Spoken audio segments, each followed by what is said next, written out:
12 février. Celle-ci est consacrée à une lecture, à une traduction et à un commentaire d'un article important publié par l'un des géopoliticiens les plus en vue aux États-Unis, George Friedman, qui annonce ni plus ni moins que l'effondrement prochain de l'armée ukrainienne face à l'armée russe, à contre-courant de l'optimisme de certains médias mainstream de l'Occident. Pour l'Afrique des libertés, il est important de lire, il est important de traduire,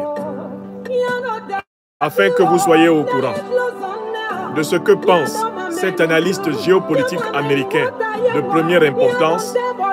J'ai jugé utile de vous donner lecture et traduction de son article, publié, je pense, aujourd'hui même. Il n'est pas long, et avec un bref commentaire. C'est Clara Blanc qui ouvre le chemin de nos conversations du dimanche 12 février 2023. Clara Blanc qui invoque la bénédiction du Tout-Puissant sur la terre africaine. Parle un peu. Elohim, parle un peu. Appuyez sur le pouce levé sous la vidéo et partagez la vidéo pour que nous ne soyons pas interrompus. S'il vous plaît, ne participez pas passivement à cette émission. Nous en ferons 2 ou 3 petites de cette forme sur des sujets différents. Protégez et partagez.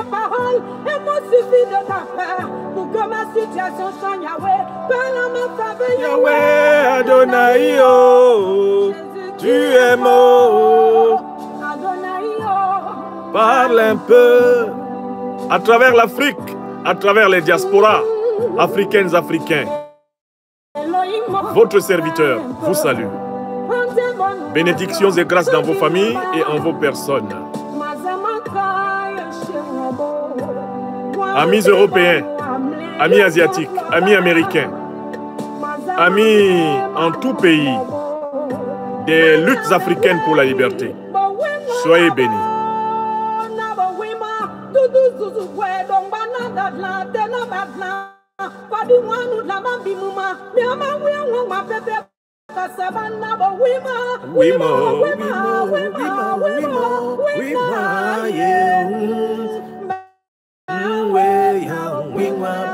Merci à toi, ma jeune sœur Clara Blanc. Merci infiniment. Sois bénie, où que tu sois aujourd'hui en patrie des Burnés. Africaines, Africains, amis de tous les continents. Je voudrais, en ce dimanche 12 février, m'adonner à un exercice auquel vous êtes habitués. Un exercice de lecture, de traduction et d'interprétation au service de l'Afrique des libertés. De temps en temps, à n'importe quel bout du monde, je déniche une pépite qui est souvent dite dans une langue que plusieurs Africains ne pratiquent point. Je veille à la faire traduire ou à la traduire moi-même quand je maîtrise cette langue, puis je la ramène à mon peuple. Je la ramène à l'Afrique des libertés afin que ceux qui ne voient pas assez voient. Afin que ceux qui se contentaient jusqu'ici de regarder voient. Et afin que ceux qui voient assez voient encore plus qu'assez. En ce mois de février 2023, si vous écoutez les principaux médias occidentaux, il est inéluctable que la Fédération de Russie est en train et va être écrasée par la coalition occidentale rassemblée aux côtés de l'Ukraine. De telle façon que il ne vous sert littéralement à rien d'avoir un abonnement à plusieurs chaînes françaises, par exemple. Vous allez sur BFM TV, on conclut toujours l'Ukraine, parce qu'elle est soutenue par l'Occident, va gagner. Vous allez sur LCI TV, on conclut toujours l'Ukraine, parce qu'elle est soutenue par l'Occident, va gagner la guerre contre la Russie. Vous changez, vous allez sur France 2, on conclut toujours l'Ukraine, parce qu'elle est soutenue par l'Occident, va gagner. Vous changez de pays, vous allez en Allemagne. Vous trouvez, si vous comprenez l'allemand, also, das gleiche Ding. Vous changez. Vous allez en Italie, dans les chaînes mainstream, on vous dit la même chose. Mais vous changez, vous allez en Belgique, alors là, on vous dit la même chose. Et quand vous traversez l'Atlantique et que vous allez aux États-Unis, la probabilité d'entendre la même chose est très élevée. Sauf que, contrairement aux pays européens qui sont en train de tomber sous une chape de plomb, un contrôle presque totalitaire de l'information, eh bien, aux États-Unis, il y a encore des poches de résistance importantes de la liberté d'expression. Et nul ne songe à empêcher Johnny Harris, dont je vous ai parlé dans une petite vidéo ce matin, de faire un film de 27 minutes dans lequel il documente un siècle de coups d'État américains dans le monde. Johnny Harris est un journaliste investigateur américain et il publie librement son travail. Et son travail est partagé. Il a une page Facebook à 1 million d'abonnés. Si vous tournez toujours la tête là-bas aux États-Unis et que vous lisiez à gauche et à droite, vous pouvez donc justement tomber sur des travaux d'un géopoliticien qui est respecté et reconnu aux États-Unis. Il s'appelle George Friedman.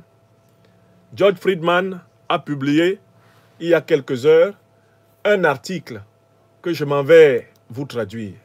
George Friedman est présenté comme George Friedman is an internationally recognized geopolitical forecaster and strategist on international affairs and the founder and chairman of Geopolitical Futures. George Friedman est donc présenté et internationalement reconnu comme un grand expert en géostratégie et dans tout ce qui concerne les affaires internationales. Il est le fondateur du site Geopolitical Futures. Dr. Friedman is also a New York Times best-selling author. Le docteur Friedman est également l'un des rédacteurs, l'un des journalistes les plus lus du New York Times. His most recent book, The Storm Before the Calm, America's Discord, The Coming Crisis of the 2020s, and the Triumph Beyond, published February 25, 2020, describes how the United States periodically reaches a point of crisis in which it appears to be at war with itself. Yet after an extended period, it reinvests itself in a form both faithful to its founding and radically different from what it has been. Dernier livre de ce monsieur, le docteur Friedman, George, s'intitule « La tempête avant le calme, la discorde américaine, la crise qui arrivera en 2020 ». Il est célèbre pour avoir prévu la crise qui devait arriver en 2020 et avoir senti que l'Amérique est un pays qui, en fait, est un pays bipolaire. D'un côté, c'est un pays qui, à un moment donné, se combat lui-même. Et puis, de l'autre côté, c'est un pays qui reprend ses fondements positifs et devient créateur de son avenir. Donc, c'est un pays qui est en auto-combat et qui se construit en se détruisant, littéralement. Voilà ce qu'il a démontré dans cet ouvrage-là. Le paragraphe suivant de sa présentation, que vous sachiez que c'est un homme très sérieux et très écouté aux États-Unis. His most popular book, The Next 100 Years, is kept alive by the prescience of its predictions. Son livre le plus populaire, intitulé Les 100 prochaines années, est aujourd'hui, franchement, l'un des plus lus et l'un des plus respectés en raison de la prémonition, c'est-à-dire de la prescience de ses prédictions. Other best-selling books include Flashpoints, The Emerging Crisis in Europe, The Next Decade. Il a écrit d'autres ouvrages qui sont fortement lus et achetés aux États-Unis à propos de la future crise européenne, la prochaine décennie, The Next Decade, America's Secret War, la guerre secrète américaine, The Future of War and the Intelligence Age. Hein, les formes futures de la guerre à l'époque, effectivement, des nouvelles technologies de l'intelligence. His books have been translated into more than 20 languages. Ses ouvrages ont été traduits en plus de 20 langues. C'est pour vous dire le sérieux du monsieur, dont je vais vous commenter la tribune aujourd'hui. Dr. Friedman has briefed numerous military and government organizations in the United States and overseas, and appears regularly as an expert on international affairs, foreign policies, and intelligence in major media. For almost 20 years before resigning in May 2015, Dr. Friedman was CEO and then chairman of Stratfor, a company he founded in 1996. Friedman received his bachelor's degree from the City College of the City University of New York and holds a doctorate in government from Cornell University. Le docteur Friedman a participé à la formation de nombreux militaires et de nombreuses organisations gouvernementales aux États-Unis. Il est également intervenu dans la formation de cadres de nombreux pays au-delà des États-Unis. Il est reconnu comme un expert international dans le domaine des affaires, en matière de politique étrangère, dans les questions liées à l'intelligence, dans de nombreux médias bien majeurs. Il a démissionné après 20 ans. Il a démissionné après 20 ans de service en mai 2015 de l'entreprise qu'il dirigeait, qui s'appelait Stratfor, une compagnie qu'il avait fondée en 1996. Eh bien, M. Friedman a reçu les titres de bachelor, je pense que c'est l'équivalent de la licence, du City College et du City University de New York, et il est détenteur d'un doctorat en sciences du gouvernement, en sciences gouvernementales, donc on peut dire un doctorat plutôt en sciences politiques pratiquement, eh bien de l'université de Cornell aux États-Unis. Voilà l'homme. Voilà l'homme dont je vais donc vous donner maintenant lecture et traduction de la tribune. Mes chers amis, vous êtes 1077 en direct sur Facebook. Vous êtes 1024 en direct sur YouTube. N'oubliez pas les deux gestes de tous ceux qui participent à nos conférences.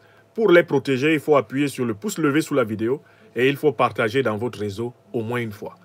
Pour ne pas garder pour vous tout seul les pains spirituels de la liberté des Africains. Alors, la tribune qui nous intéresse en particulier, dont je vous mettrai le lien pour ceux qui lisent l'anglais. Le lien sera à votre disposition sous cette vidéo après mon exposé. La tribune est intitulée, la dernière, elle a été publiée, elle date du 7 février, elle a été publiée sous le titre « Ukraine heading to another showdown ». Je vais traduire phrase par phrase, comme ça on ne va pas faire lecture et traduction après.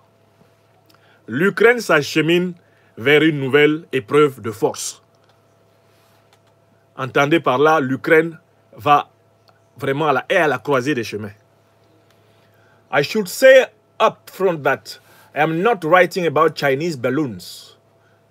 Instead, I am writing about the situation in Ukraine, which is getting increasingly dangerous.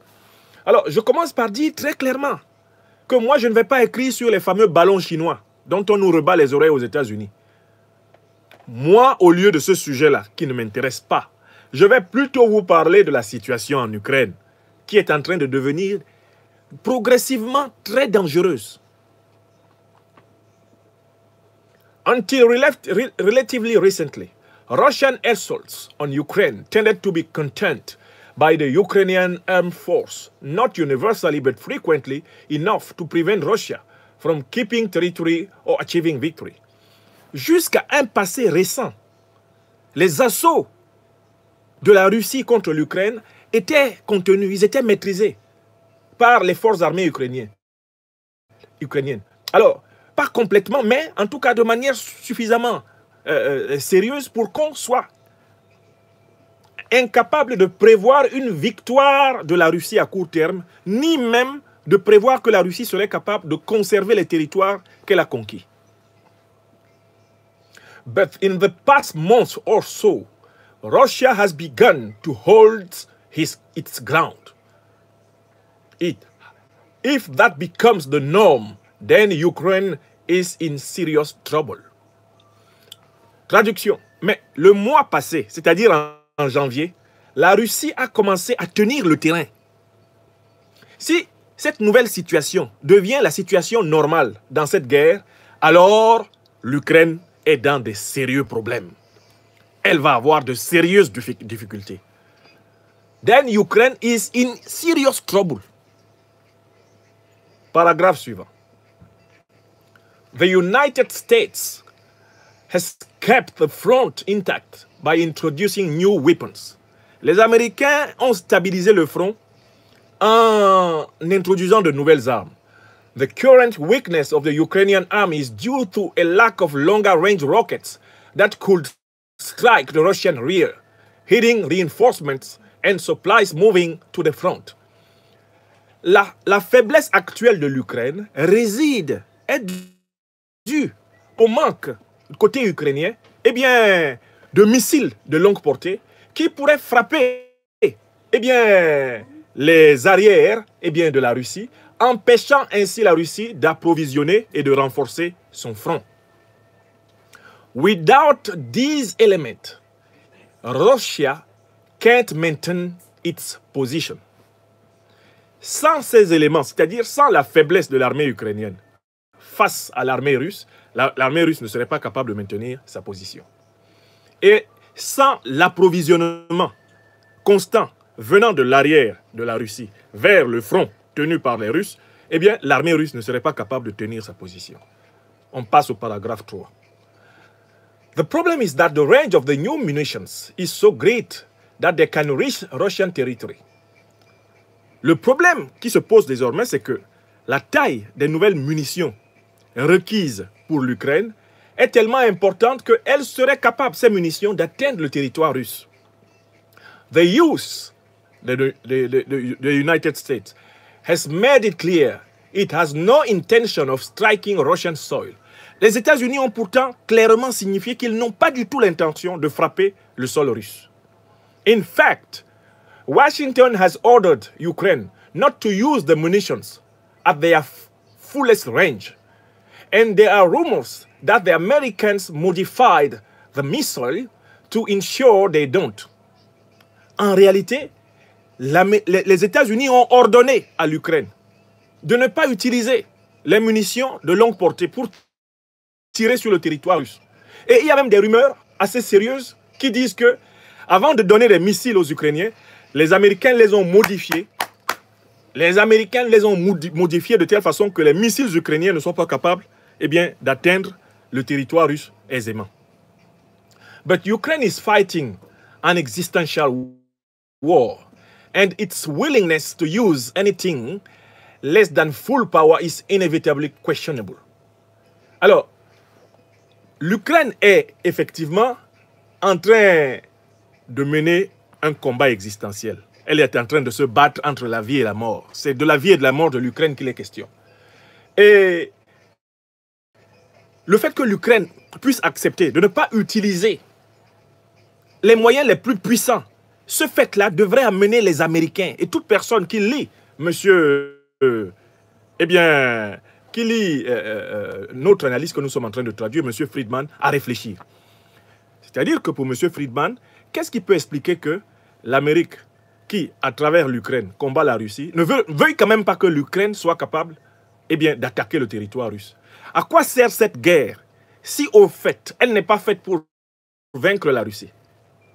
Si elle n'est pas faite pour faire triompher l'Ukraine sur la Russie, à quoi sert cette guerre? Et puis, la question de Friedman, c'est aussi, à quoi sert-il pour Zelensky de continuer à faire une guerre dont il sait qu'il n'a pas les moyens et dont on lui a donné des moyens minimaux pour que cette guerre se déroule toujours en Ukraine, sur le sol ukrainien? Quel est l'intérêt de toute cette affaire? On continue. So far, Russia has not been struck, nor has Poland, where supplies and used troops are based. Par ailleurs, mieux encore, la Russie n'a pas été attaquée. Encore moins, la Pologne n'a été vraiment attaquée. Pourtant, c'est en Pologne que, eh bien, les troupes, les troupes américaines, c'est en Pologne que les troupes américaines et les soutiens occidentaux à l'Ukraine sont basés. The tacit agreement not to hit either has prevented the war from becoming a direct conflict between the United States and Russia. Alors, l'accord tacite, l'accord implicite de ne pas s'attaquer mutuellement, un accord donc entre la Russie et les États-Unis, a précisément permis jusqu'ici qu'il n'y ait pas un affrontement direct entre les États-Unis et la Russie. If either side deliberately attacked Russia or Poland, all bets will be off. Si la partie russe attaque, par exemple, la base arrière de l'Ukraine, qu'est la Pologne, ou si la partie américaine, à travers l'Ukraine, attaque la base arrière de la Russie, qu'est la Russie, alors tous les verrous auront sauté. Ce sera la confrontation totale. Paragraphe suivant. With the delivery of new missiles, a new danger does emerge, not least of which is that Russia could choose to bring the war to even greater heights by forcing escalation. Alors, avec l'arrivée des nouveaux missiles qui ont été donnés à l'Ukraine ces derniers temps, il y a donc un nouveau danger qui émerge. Non pas simplement parce que la Russie pourrait choisir désormais d'aller à l'escalade, en fait de l'arrivée de nouveaux missiles qui pourraient frapper par exemple la Crimée ou frapper le territoire russe. Le texte continue. Le texte continue. In which case, excusez-moi mes amis, je vous relance sans difficulté.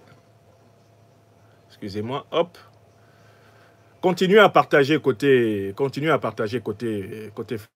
Facebook. Alors, je continue là. In which case nothing can be ruled out, not even Russian false flag operations. Alors, dans un tel cas, effectivement, plus rien ne sera contrôlé et on irait vraiment vers une situation catastrophique. This isn't merely an analysis of paranoia. Ceci n'est pas non plus une analyse paranoïaque. Moscow has characterized the conflict as a long war against the West, and it has, if that is indeed how it sees things, then forcing escalation at a time and place of its choosing might be rational. Alors, la Russie a tout à fait identifié que ce conflit relève d'une longue guerre, d'une guerre qui sera longue face à l'Occident. Et par conséquent, si c'est comme cela que la Russie perçoit cette affaire, elle n'a pas tout à fait intérêt à forcer la montée en escalade. Hein? Doing so will demonize the United States military and give Russia a freer hand in attacking, say, use position in Poland. Alors, si on donnait à la Russie l'occasion d'une escalade, alors que la guerre en question semble être prévue pour la longue durée, cela pourrait donner à la Russie l'occasion d'abréger la guerre en utilisant l'accusation d'une agression directe. On continue.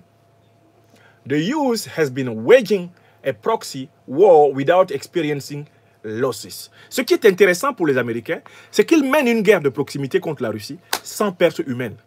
C'est-à-dire que les Américains font la guerre à la Russie à travers l'Ukraine sans perte humaine personnelle.